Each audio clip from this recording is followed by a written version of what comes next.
All right, welcome back everyone to the deep dive. We're diving into the past today, and specifically taking a really focused look at World War One. Okay. We're going to try to unpack the long-term causes and that incredible chain of events that set off the first truly global conflict, And as always, we're not just skimming the surface here. We really want to dig into the details and give you those crucial insights that help make sense of why and how this massive war happened. So what we're going to try to do today is really understand those main underlying causes of World War One. Right. We also want to follow the critical sequence of events from the Archduke Franz Ferdinand's assassination all the way to the actual outbreak of the war. And then we have to talk about the brutal fighting right, trying to understand the nature of how that war was fought and just the terrible losses. Yeah. And we also want to explore this concept of total war, how it manifested, what it really meant for the countries involved. And of course, the U.S. eventually joins the conflict, and that has a huge impact on the outcome. So we'll talk about that. And finally, we really want to grapple with the meaning and implications of the armistice that brought the fighting to a close.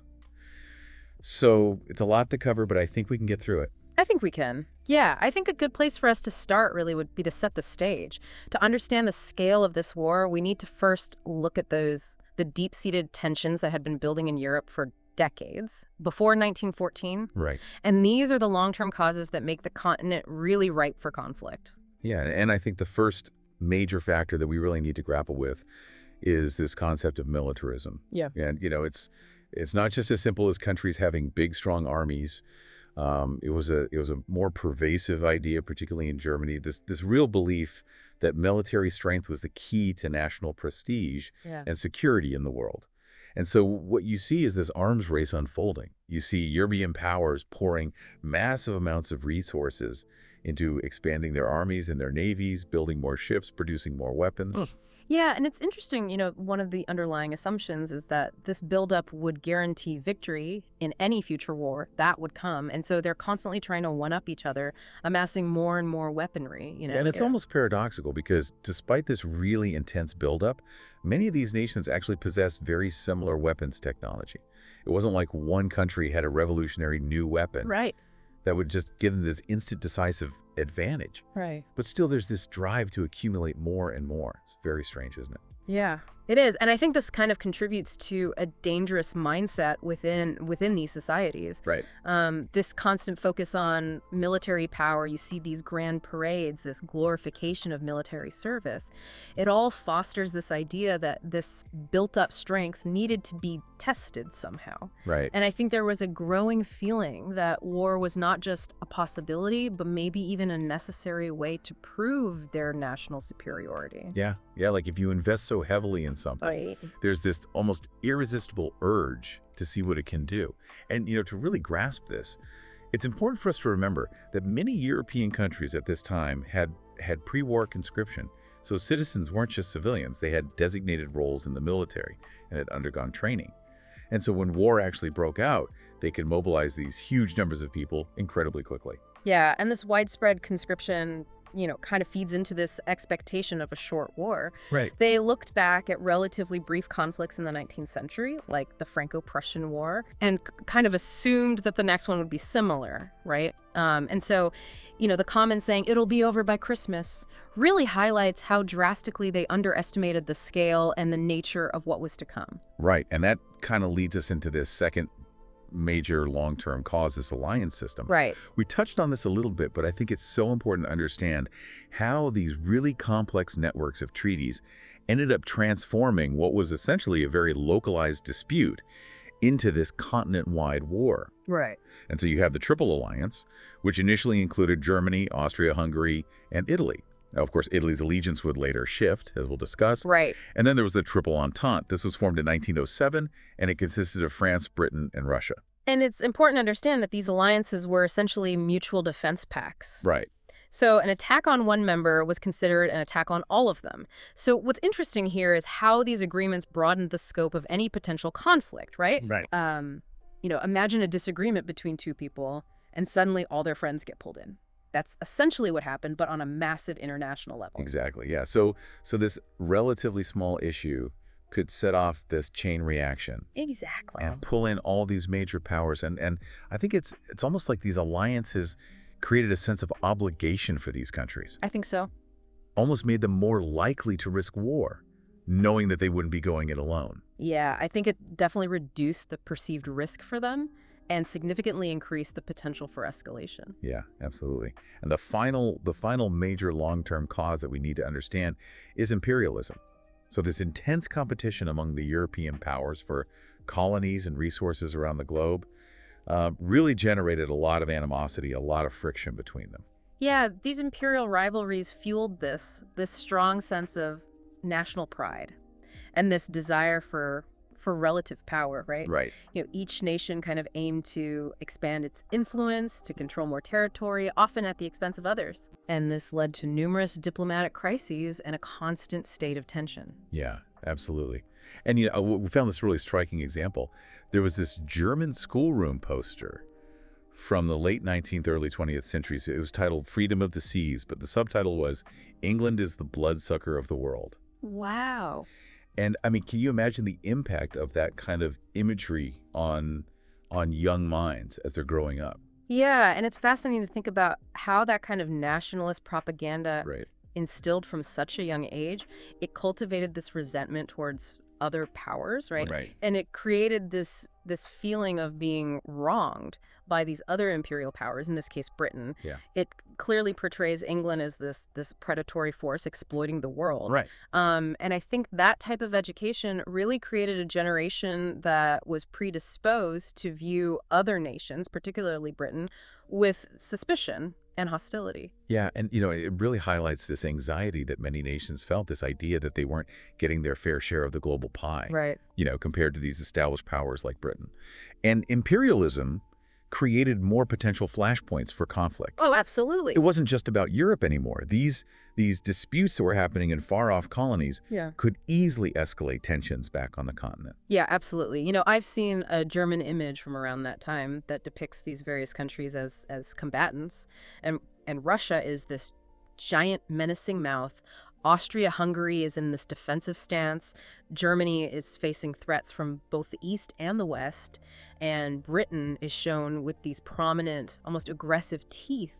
It really encapsulates, I think, those anxieties and the rivalries that imperialism fueled. Right. Okay, so we have this picture now of all these long-term causes just simmering beneath the surface. Yeah. All right, now let's look at the spark, the thing that actually ignited this powder keg and how things escalated so quickly. Yeah. And this all centers on the assassination of Archduke Franz Ferdinand. Right.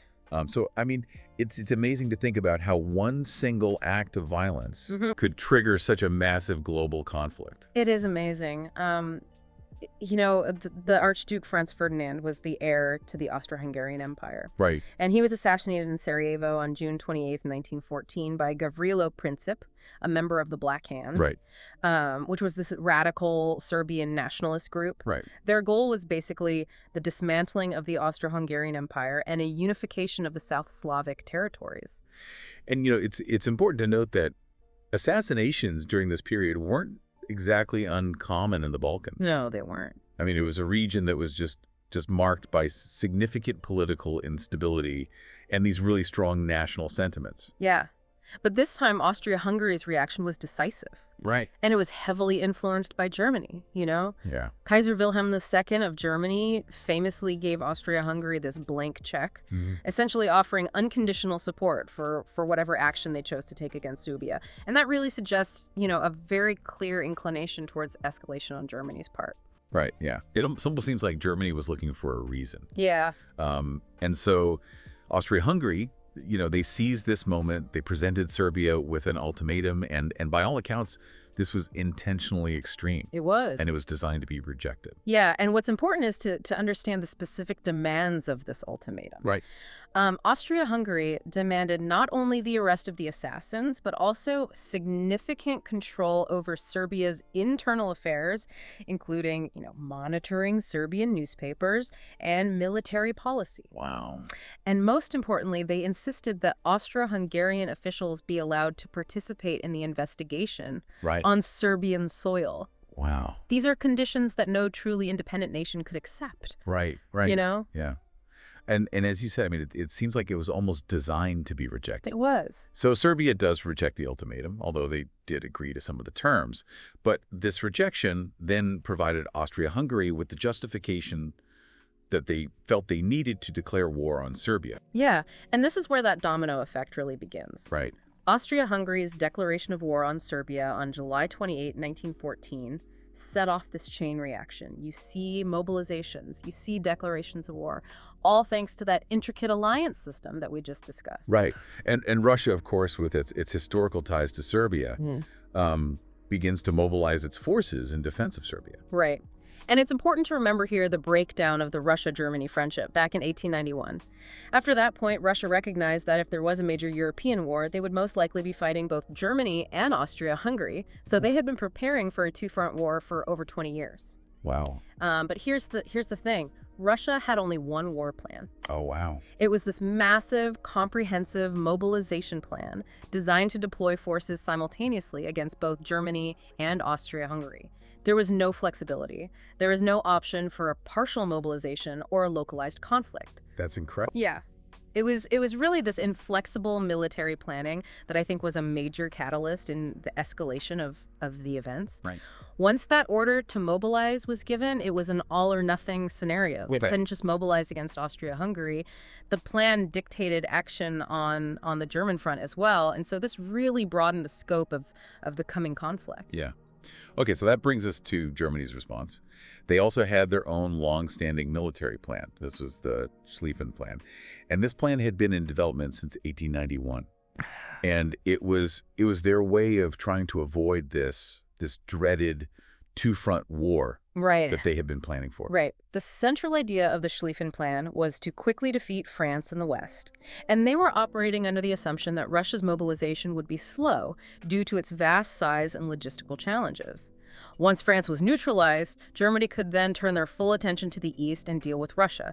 But the whole plan really depended on a swift victory in the West. Right. And so as Russia begins its general mobilization, Germany, of course, sees this as a direct threat to their plan. Right. They couldn't afford to wait for Russia to fully mobilize while they were engaged in a potentially lengthy campaign against France. Yeah. And so they declare war on Russia on August 1st, 1914, and then just 2 days later they declare war on France. Right. So, I mean, the next question is, who else joins the fray? And that would be Great Britain. Right. Great Britain, they initially hesitated, but they ultimately honored their alliance obligations to France and Russia. Right. And they joined the Triple Entente, which had been formalized back in 1907. And you know, what's interesting to note is that the German High Command was fully aware that Britain would likely join the war against them if they attacked France and Russia. So this wasn't an unexpected development for them. Right. And yet, despite this almost certainty of British involvement, the German military leadership made no significant adjustments to the Schlieffen Plan. It remained their singular strategy, which is really interesting to think about. It is. They were entering this massive conflict with a single inflexible plan that was pretty much guaranteed to fail, given the anticipated entry of Britain. Right. The plan involved this rapid sweep through Belgium to outflank French forces, but this violated Belgian neutrality. And that gave Britain another really strong justification to declare war on Germany on August 4th, 1914. And then shortly after, the Ottoman Empire would join the Central Powers, further widening the conflict. Wow. Okay, so a localized assassination in the Balkans in a matter of weeks had escalated into a major European war. Right. Thanks to this long-term accumulation of military power, this rigid alliance system, and the strategic calculations or miscalculations of the key players. So now we're in a war. Let's turn our attention to the nature of the fighting that follows. And I mean, this is really where we see this great slaughter. Yeah. And the fighting on the Western Front, you know, it quickly transformed into this really brutal, static form of warfare, trench warfare. So this continuous line of trenches stretching for over 500 miles from the English Channel to the Alps really became the defining characteristic of the war, at least in the West. Right. And despite years of this really intense combat, I mean, just unimaginable loss of life, there was very little territorial gain for either side. Yeah, it really became a war of attrition. Right. You have to imagine soldiers living in these muddy, rat-infested trenches. Right. They're constantly under threat of shelling and enemy fire.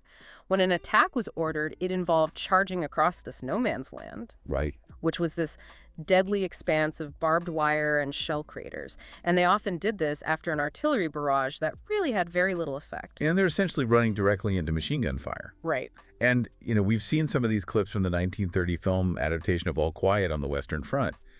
And it so vividly depicts this horrific reality.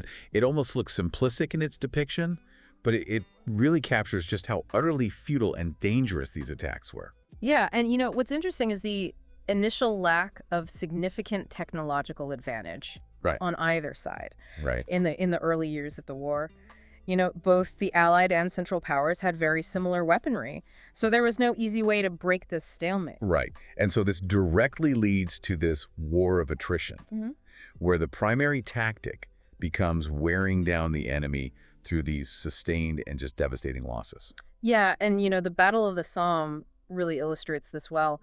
Over a period of several months, hundreds of thousands of casualties were suffered by both the British and German armies, and they gained very little territory. It was just this grinding, relentless process of trying to exhaust the other side. Yeah, it's a chilling thought to think about sending just wave after wave of soldiers into the face of these enemy defenses, just hoping that the other side would run out of men, run out of ammunition first. Yeah. And our source mentioned that the Eastern Front was a little bit different.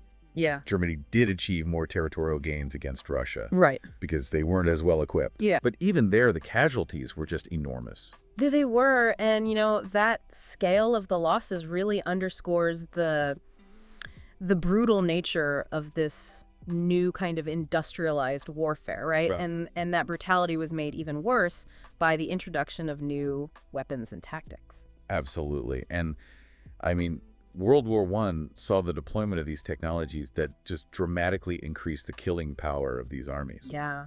Well, you're talking about things like machine guns, Right. which could just mow down advancing troops. Then you have gas warfare, chlorine gas and other chemical weapons that could incapacitate or kill soldiers in the trenches. And that led to the development of gas masks for protection. Then you have things like grenade launchers and flamethrowers that were used to clear out trenches and early tanks, which they weren't very effective at first. They were unreliable. The terrain was difficult, but they were very intimidating, and they kind of hinted at the future of warfare. Right, right. At sea, you see the dominance of these huge battleships called dreadnoughts that intensified naval rivalries. And then you have these submarines, particularly the German U-boats, and they inflict heavy losses on Allied shipping. Right. In the air, airplanes were primarily used for reconnaissance. Right. But you did see some dogfights and some limited bombing. And, we can't forget long-range artillery, like the massive German Big Bertha guns. These Yeah. were capable of shelling targets from miles away. Right. And so you have all these new technologies, and the crucial thing is that both sides possess them. Right. There wasn't, one side that had a monopoly Right. on this deadly technology. Right. And so that really contributed to the stalemate and the immense casualties. Yeah, yeah. Right. And even the close quarter combat that happened in the trenches was incredibly brutal, incredibly chaotic. And some of the clips that we saw showed soldiers resorting to using shovels as weapons. Yeah. It really paints a grim picture of a war where technological advancements increase the scale of death and destruction, but they don't really offer a clear path to victory. Right. And so this deadlock on the battlefield leads to the mobilization of entire societies. And this is what becomes known as total war. Okay, so let's define total war for everyone. Yeah. It's not just the military that's involved. It's the complete mobilization of an entire nation's resources and population, Right. Civilian and military. Right, for the war effort. Yeah. And what's interesting to see is how the lines between the home front and the battlefront get blurred. Right. Winning the war isn't just about military victories anymore. It also depends on a nation's ability to sustain the war effort economically, socially, psychologically. Right. And so a critical aspect of this becomes propaganda. Right. Right? Governments on all sides engage in these massive campaigns to shape public opinion. Right. To encourage recruitment and motivate civilians to contribute to the war effort. Right. And we've seen some of these really striking recruitment posters, Yeah. from both the American and British side. The iconic "I Want You" with Uncle Sam. Right. And then similar appeals from King George V. Yeah. And what's interesting is you see this shift in how recruitment is approached Yeah. compared to today.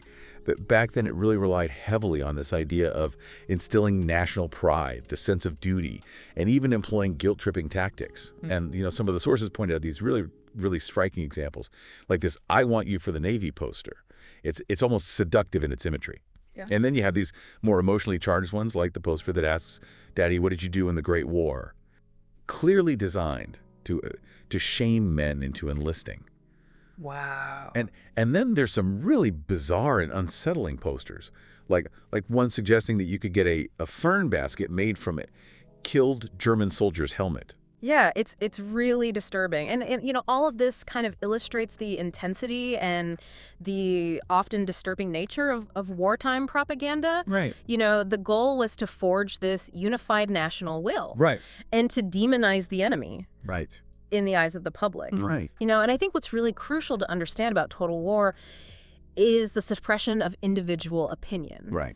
The government essentially dictates what people should think, what people should believe, Right. in order to maintain support for the war effort. Right. And then another key element of total war becomes economic control. Right. Governments took this unprecedented control over their economies to try to ensure stability, to support this massive war effort. Right. This involves things like government regulation of wages and prices to prevent inflation. Right. You see food rationing to make sure that everybody has access to essential supplies.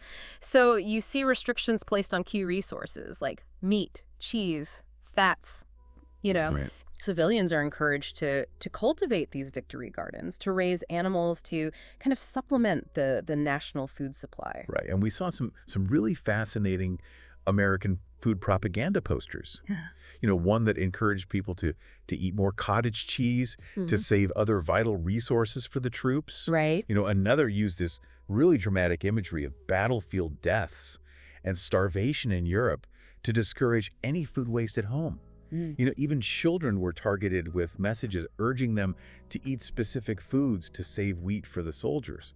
It's really, really interesting. Yeah, and I think these posters really highlight how profoundly everyday life was transformed by the war. Even something as routine as your diet, becomes a matter of national importance. Absolutely. And then, of course, financial mobilization is critical. Oh, yeah. And, governments are selling these Liberty bonds Right.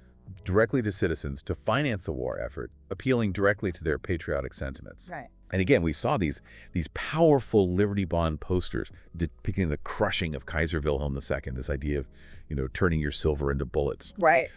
Some even employ this fear-mongering imagery of a monstrous Hun to try to motivate people to invest. Right. But of course, as the source pointed out, there was a real risk Yeah. associated with these bonds. Sure. The repayment depended on the outcome of the war, and losing nations often found themselves unable to honor those debts. Right. And then, of course, we can't overlook the role that women played in this war effort. Yeah, absolutely. With so many men away fighting, Right. women stepped into these traditionally male roles in the workforce. Right. They took jobs in factories, Yeah. working on farms to help keep the food supply going, Right. serving as nurses. Yeah. It's really incredible. Yeah.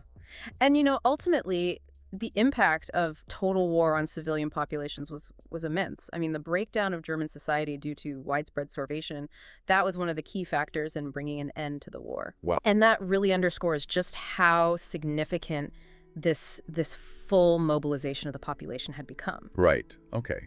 So that leads us to the U.S. involvement. And, of course, initially at the war's outbreak in 1914, the U.S. adopted this policy of neutrality under President Woodrow Wilson. Right. But, of course, America at this point is not the global power that it will later become. It had a strong economy, Yeah. but a relatively modest military. Right. And there was this strong historical tradition of isolationism, this idea that the U.S. shouldn't get entangled in foreign conflicts. Right. But despite this official stance of neutrality, the U.S. actually played a really crucial role as a major supplier of goods to the Allied powers, Yeah. primarily Britain and France. Right. And, transatlantic shipping routes made trade with them much easier. Right. And this, of course, generated substantial profits for American businesses. Right.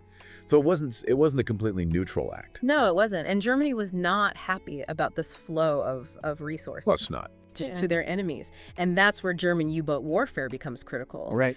Germany employed this strategy of unrestricted submarine warfare, meaning that their U-boats would attack any ships they suspected of supplying the Allies, even if those ships were from neutral countries. Wow.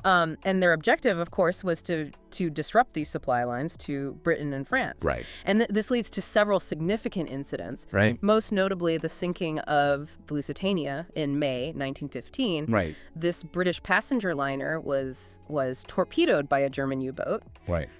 resulting in the deaths of nearly 1,200 people, including 128 American citizens. Right. And it's interesting and still debated to this day, the fact that the Lusitania was also carrying concealed war materials, Right. including rifles and ammunition. And while that in no way excuses the loss of innocent life, No, it doesn't. it does provide some context for the German perspective. Yeah. They had issued warnings against traveling in the war zone, and they felt that this was justified. But the sinking of the Lusitania ignited widespread outrage across the U.S. Yeah. And it really shifted public opinion. But it was really the Zimmerman telegram Right. that arguably pushed the U.S. over the edge Yeah. towards war. That was intercepted in January 1917, and this telegram was sent by the German Foreign Minister, Arthur Zimmermann, to the German ambassador in Mexico. And it proposed a military alliance between Germany and Mexico. And in exchange for joining the war against the U.S., if they entered the conflict, Germany offered to help Mexico regain those territories lost to the U.S. in the Mexican-American War. Wow. Texas, New Mexico, and Arizona. Right. And so the revelation of this secret plot, combined with Germany's decision to resume unrestricted submarine warfare in February 1917, this really proved to be the decisive turning point. Yeah. The Zimmerman telegram really galvanized U.S. public opinion. Right. And it made this idea of neutrality pretty much unsustainable. Right. And so the U.S. declares war on Germany in April 1917. Right. And President Wilson articulates the U.S. entry into the war with this very idealistic rhetoric, right? He famously states that the goal is to make the world safe for democracy. Right. And he expresses his belief that this will be the last war of mankind. Yeah. I mean, it's a bold statement. It is. And while Wilson had these, lofty ideals, Right. the European allies were really more concerned with the practical implications. Right. Fresh troops, the vast industrial resources, the supplies. Right. Okay, so finally, let's discuss the armistice. That brought an end to the fighting in 1918.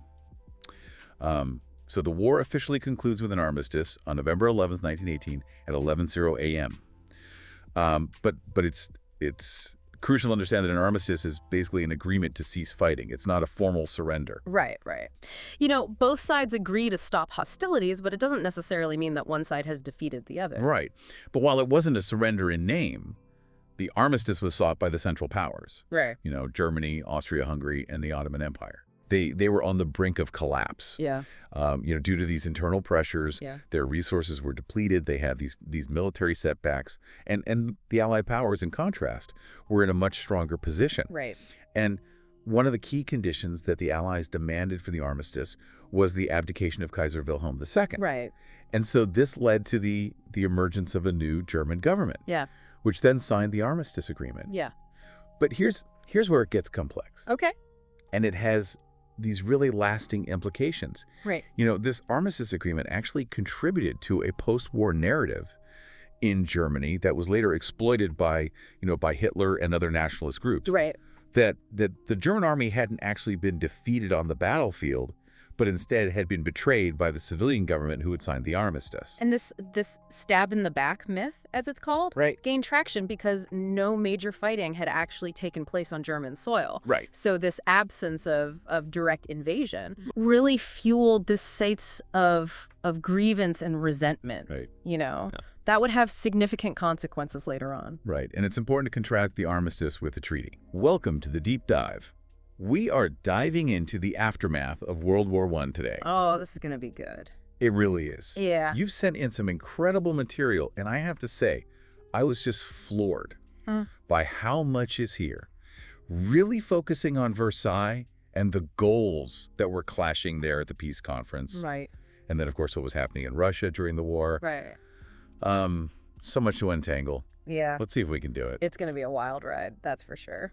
I think, though, right off the bat, what's so interesting is these two big stories, what's happening in Versailles with all the diplomats and the treaties and trying to figure out what this post-war world is going to look like, and then this kind of simultaneous, in some ways, implosion in Russia, right? Yeah. They're happening at the same time, but they're also both sort of symptoms of this world order that's just completely been thrown into chaos by the war. Absolutely. This is like everything is up for grabs at this point. Right. Okay, so let's kind of ground ourselves first with what's happening at Versailles. Let's look at those players that are there. So we've got Lloyd George representing Great Britain, Right. Clemenceau for France, Mm-hmm. and Wilson from the U.S. Yep. Big three. The big three, right? Yeah. And it's easy to think, oh, they all want peace, they're all on the same page, but that's not necessarily true. Not at all. They're each coming in with these aims that are totally shaped by what their country went through during the war. And I think what's important to remember is each one of these guys is coming with the baggage of their entire nation's experience in the war. I mean, Yeah. for Britain, yeah, they won. Right. But it was brutal. They lost so many men and they spent so much money. They really want to maintain their empire and their naval dominance. Right. They can't afford another war like this. For France, I mean, they went through absolute hell. Yeah. They were invaded. They lost millions of their own people. Right. And they are just totally fixated on making sure Germany can never do this to them again. And then you have the U.S. coming in kind of late to the party, but they've got this idea they're going to kind of like remake the world. Right. A lot of idealism, but, that clashes with the reality that the Europeans are facing. Right. Okay, so let's kind of break each of them down individually. Yeah, let's do it. So Lloyd George, Great Britain, what is he walking into Versailles wanting? Well, from what I've seen in these sources, it looks like he's got kind of a mixed bag. The British public is really angry. Yeah. I mean, they want Germany to pay for what they did. Yeah. So there's pressure on Lloyd George to be tough. Punish Germany. Exactly. But he's also got to be realistic. He needs a stable Europe. Right. He needs Germany to be able to trade and rebuild. Yeah. So it's this balance between punishment and pragmatism. And of course, he wants to protect Britain's interests, their empire, their navy, all of that. Of course, yeah. Okay, so there's kind of like that tension, right? Yeah, He's got to balance what the public wants with what's good for Britain in the long run. totally. And I think what's interesting is he's kind of walking a tightrope.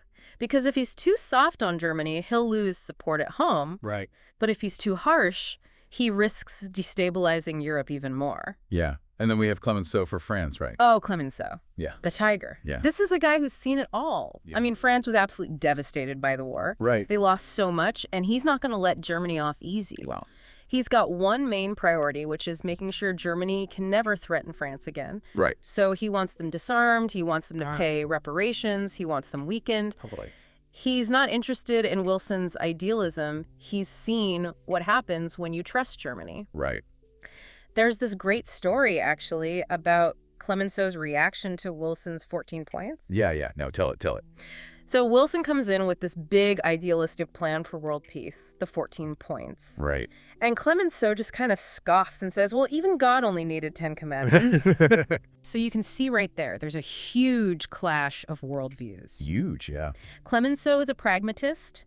He's lived through wars, and he's not naive. Right. He wants concrete solutions, not idealistic dreams. So that brings us to Wilson. Okay, the idealist. Yeah. Now, I mean, the U.S. entered the war, in 1917, much later? Right. And they had this idea, like, we're going to make the world safe for democracy. Yeah. So he's coming in with this very different perspective. Yeah, and he's really focused on creating a new world order. He wants to prevent future wars, not just punish Germany. Right. So he's pushing for this League of Nations, this international body to resolve disputes peacefully. He also really believes in national self-determination, the idea that people should be able to govern themselves. Right. So he's thinking about things on a global scale, trying to create a more just and lasting peace. Right. But, he's kind of running into a brick wall with the Europeans, who are much more focused on the immediate threat of Germany. And, I mean, just exhausted. Oh, yeah. From this war. They've just been through 4 years of hell. Absolutely. And they've lost millions of their people, their economies are in ruins, and they want revenge. Right. Okay, so we've got these three guys, Yeah. each with their own agenda. Mm-hmm. What actually ends up happening? What do the Germans have to agree to? Well, it's not pretty. They're basically summoned to Versailles. Right. and handed a treaty with a bunch of really harsh terms. Right. I mean, they don't really have any negotiating power. They're kind of at the mercy of the victors. Exactly. They either sign or face the consequences. Okay, so break it down. What are some of those key things in the treaty? Well, one of the biggest ones, and maybe the most controversial in the long run, are the reparations. Right.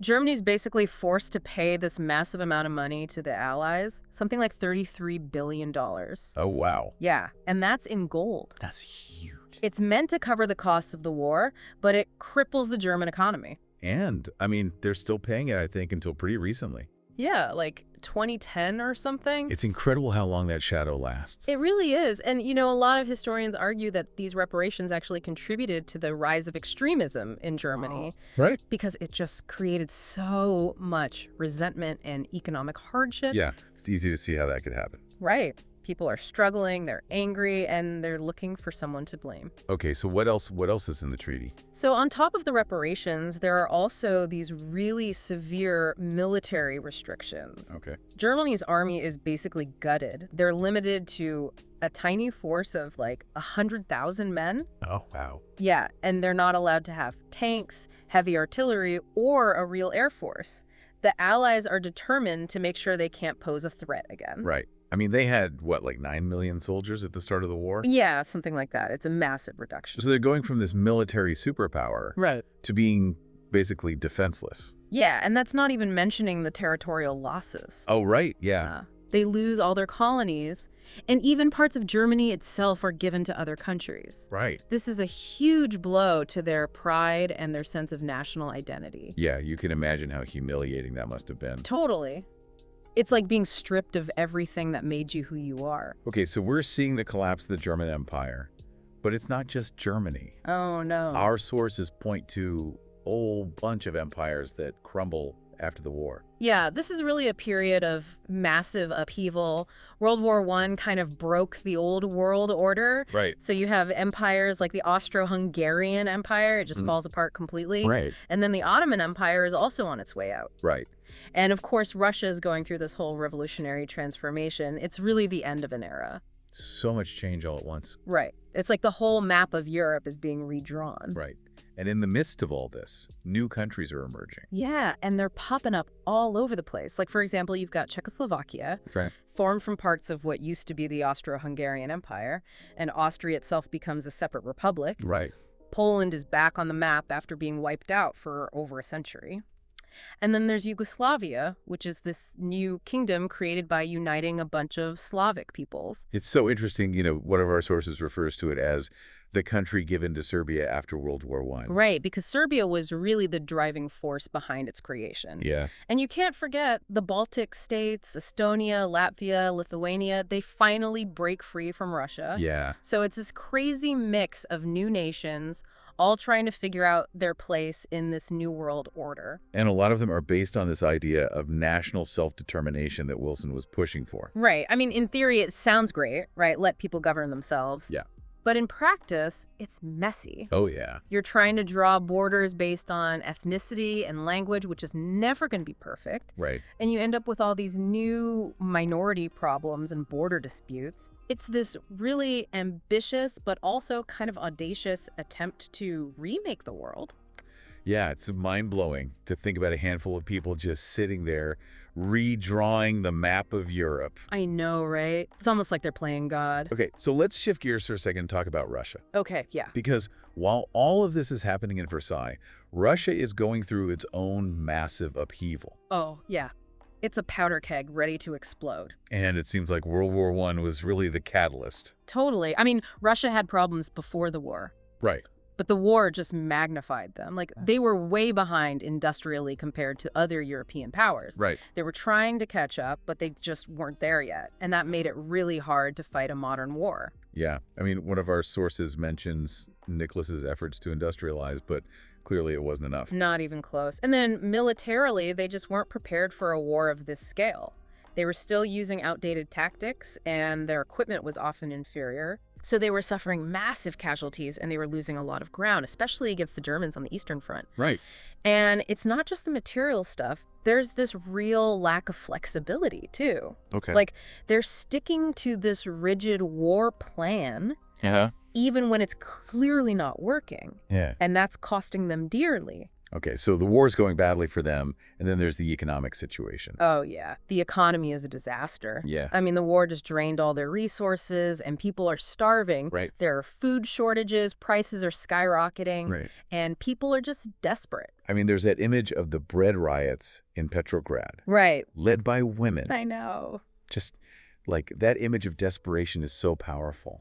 It really is. I mean, you've got women who are so desperate to feed their families Right. that they're willing to risk their lives to protest. Yeah. And then, Nicholas makes this really bad decision Okay. to take personal command of the army. So he leaves the government in the hands of his wife, Alexandra, who, unfortunately for him, is German.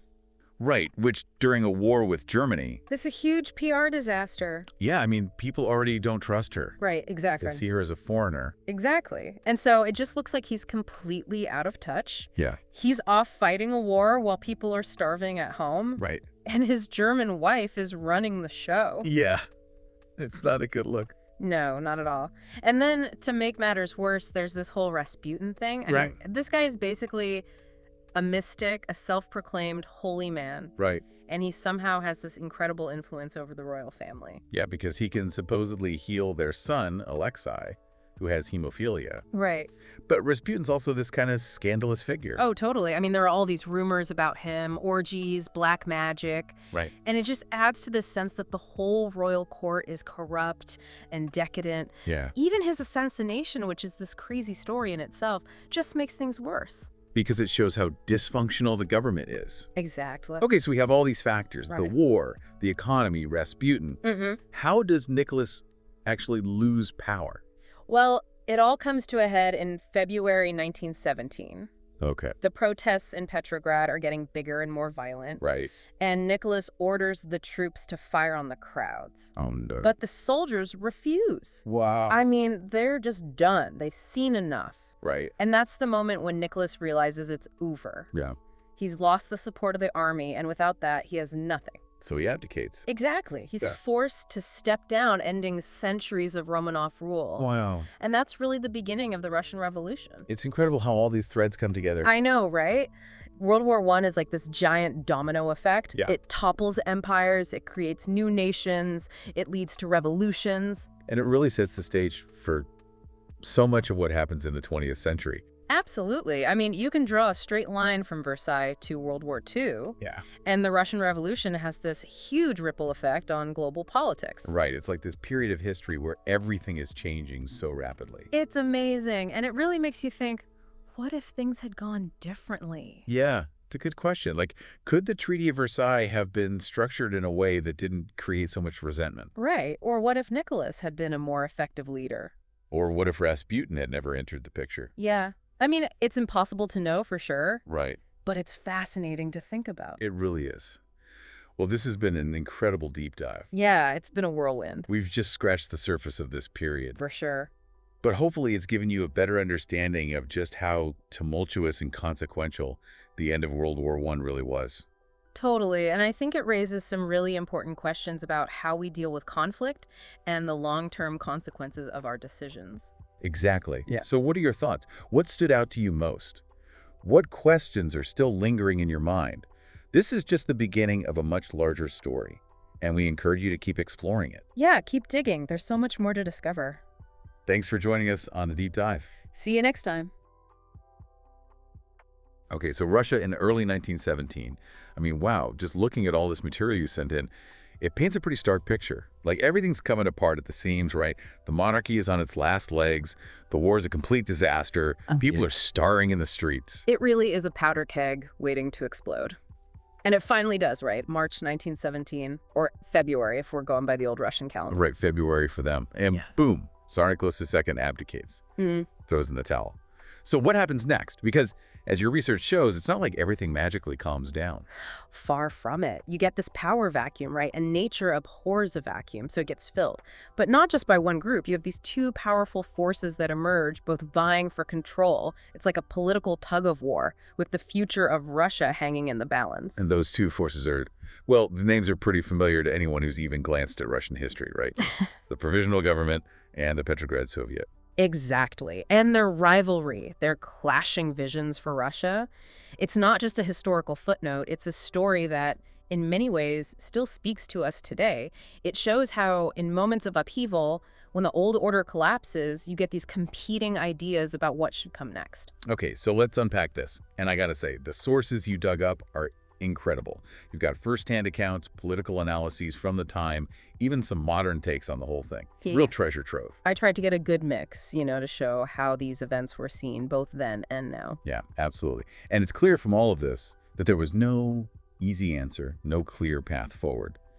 So we've got this moment of change, this huge power vacuum. Where do we even start trying to understand these two forces, the provisional government and the Petrograd Soviet? No, I think the natural place to begin is with who Okay. steps in first, right? And that's the provisional government. They kind of sort of inherit the mess, you could say. Right, and they come out of the Duma, right? Oh. I mean, the Duma pops up a lot when you're reading about this period. Maybe we should take a second just to explain what it was for those who might not remember. Sure. The Duma was essentially Russia's attempt at a parliament. Not a very successful attempt, mind you. Right. Tsar Nicholas II wasn't exactly thrilled about sharing power. No, he was. Let's just say he wasn't a big fan of democracy. But after the 1905 revolution, which, was a whole other mess, he's forced to make some concessions. So he creates the Duma, this elected legislative assembly, but he still holds most of the cards. So more like a way to placate the people than anything else. Exactly. And the Duma was mostly made up of, well, think middle class, professionals, landowners. Not exactly a hotbed of radicalism. Okay, so not really representative of the folks who were most fed up with the Tsar and the whole system. Which, quite. So the Tsar steps down, and it's this group, the Duma, essentially the moderates, who form the provisional government. What were they aiming for? What kind of Russia did they want to build? Well, their whole shtick was liberal democracy. Think Western Europe, basic freedoms, that kind of thing. Free speech, free press, all that. Sounds good so far. Right, on paper at least. They also promised to hold elections for a constituent assembly, to figure out what the new government should actually look like. And their big vision? A democratic republic? Modern, free, the whole 9 yards. But, and this is a big but, they were also committed to staying in World War I. Yeah, the war. That doesn't exactly scream liberal and democratic, does it? Not really. Yeah. Especially given how badly the war was going for Russia. But they felt obligated to honor those treaties with the Allies, which, as you can imagine, didn't go over well with a lot of people. I can see how that would cause some problems. Okay, so we've got these lofty goals, but your research shows the provisional government was pretty short-lived. What went wrong? Why didn't their plan work out? Well, their biggest problem, and it was a big problem, was that they couldn't or wouldn't deal with the immediate crises. The war was a drain on everything. People were starving. And the provisional government seemed more focused on those long-term goals, building a democracy instead of putting food on the table. So kind of a disconnect between the big ideas and the reality on the ground. Yeah, exactly. People wanted bread, not abstract freedoms. And that created a huge opportunity for another group, a group that was much more in tune with the needs of ordinary Russians. And that brings us to the Petrograd Soviet. Okay, the other side of that political tug-of-war we talked about. So who were these guys? Well, unlike the provisional government, which came from that pre-existing structure, the Duma, the Petrograd Soviet kind of sprung up organically from the February Revolution itself. It was a council. Soviet literally means council in Russian, made up of workers, soldiers, and eventually peasants. So much more grassroots, much closer to the people actually suffering under the Tsar's regime. Exactly, and they were focused on the here and now, not some distant utopian future. And this is where Vladimir Lenin enters the picture, and things really start to heat up. Yes, Lenin, stage left, with a very clear message. You could say that. He summed up the Soviets' goals with a slogan that became incredibly powerful: peace, land, and bread. Peace, land, and bread. Simple, but incredibly effective. Let's break that down, because each of those words meant something very specific to different groups of Russians, right? Absolutely. For the soldiers, who were, by this point, pretty much sick of the war, Peace meant going home, ending the bloodshed. For the peasants, who had been tied to the land for generations, working for wealthy landowners. Land meant owning their own farms, finally having control over their lives. And for the workers in the cities, who were facing food shortages and skyrocketing prices, bread meant survival. It meant putting food on the table. So not just political ideals, but basic human needs. Right. These were things people felt in their gut, not just in their heads. And within the Petrograd Soviet, you have this group that really starts to push this message. Lenin's faction, the Bolsheviks. The Bolsheviks. That name's going to be pretty important going forward. So who were they exactly? How did they fit into the larger picture of the Soviet? They were a radical socialist group led by Lenin. At first, they were just one voice among many in the Petrograd Soviet. But their commitment to that peace, land, and bread message, and their constant criticism of the provisional government, well, it started to resonate. They were very organized, very disciplined, and Lenin was a master at turning those basic needs into a powerful political weapon. And speaking of Lenin, he wasn't even in Russia when the February Revolution went down. His return is, well, pretty wild. Tell us about that. Oh, it's a story and a half. So picture this. Lenin's in exile in Switzerland. War's raging. Tsar's gone. He knows this is his moment. But how does he get back to Russia? The Allies certainly aren't going to help him out, so the Germans step in. The Germans. Russia's enemy in the war. Yep. They see a chance to stir up trouble in Russia, maybe even get them out of the war altogether. So they arrange for Lenin, along with a bunch of other exiles, to travel in a sealed train from Switzerland through Germany and then on to Russia. A sealed train. Talk about a cloak and dagger operation. Right. It's like something out of a spy movie. And the Germans, well, I'm not sure they fully grasped what they were unleashing. They thought they could control Lenin, use him as a pawn to destabilize Russia. But Lenin had his own plans, much bigger plans. So the Germans thought they were playing chess. And Lenin was playing a whole different game. He wasn't just aiming to stir up trouble. He wanted to completely transform Russia and ultimately the whole world. Okay, ambitious guy. So Lenin arrives back in Russia, steps off that sealed train, and what does he do? Well, he doesn't waste any time. He lays out his vision in these things called the April Theses. And it's way more radical than what the provisional government is offering, even more radical than what some other socialists are talking about. He's calling for an immediate end to the war, no compromises. He wants all the land given to the peasants, and he wants power transferred to the Soviets. The councils, remember, basically sidelining the provisional government entirely. So a complete rejection of the existing system. You got it. Okay, so we've got this showdown brewing. The provisional government clinging to power, still stuck in the war, and the Petrograd Soviet, increasingly under the sway of Lenin and the Bolsheviks, pushing for immediate radical change. What happens next? Well, it becomes a situation of what historians call dual power. You have two entities claiming to be the legitimate government, but the provisional government is losing support fast. Their inability to deal with the war, the food shortages, it's all playing right into the Bolsheviks' hands. So Lenin's basically using the provisional government's failures as propaganda. Exactly. He keeps hammering home that peace, land, and bread message. And it's working. The Bolsheviks are gaining support within the Soviets, and they're really good at organizing and mobilizing people. And this all culminates in the October Revolution, right? Right. So it's October 1917, or November by the new calendar, and the Bolsheviks, through the Military Revolutionary Committee of the Petrograd Soviet, launch a coup. It's actually a relatively bloodless affair.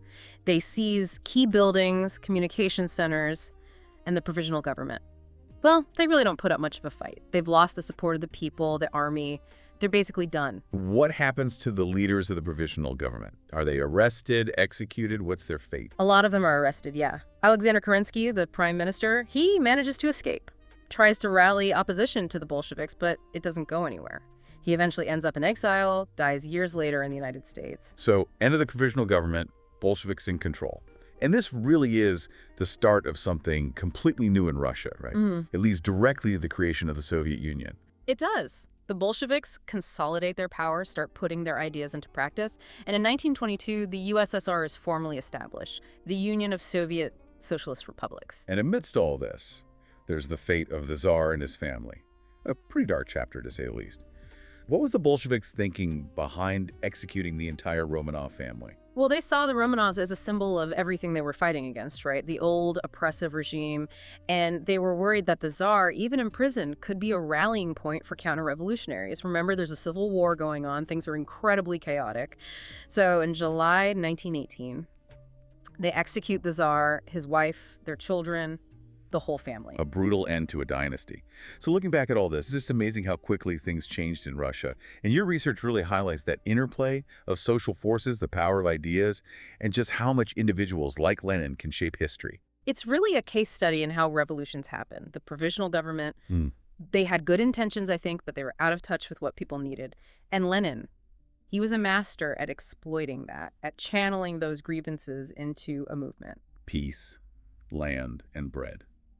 Those three words, they really captured the hopes, the desires of millions of Russians. And the consequences of that, well, we're still living with them today. Think about it. A relatively small group of people, the Bolsheviks, they managed to take over a massive empire and change the course of history. What does that tell us about the nature of power, about the importance of understanding what people truly want, what they're willing to fight for? Big questions, and I think that's what makes this period so fascinating, so relevant, even today. Absolutely. The Russian Revolution, it's a reminder that history is never a straight line. It's full of twists and turns, unexpected outcomes, and sometimes it's those moments of greatest instability that lead to the most profound changes. Well, thanks for joining us on this deep dive into a truly pivotal moment in history. It's been quite a journey. My pleasure. We'll catch you next time.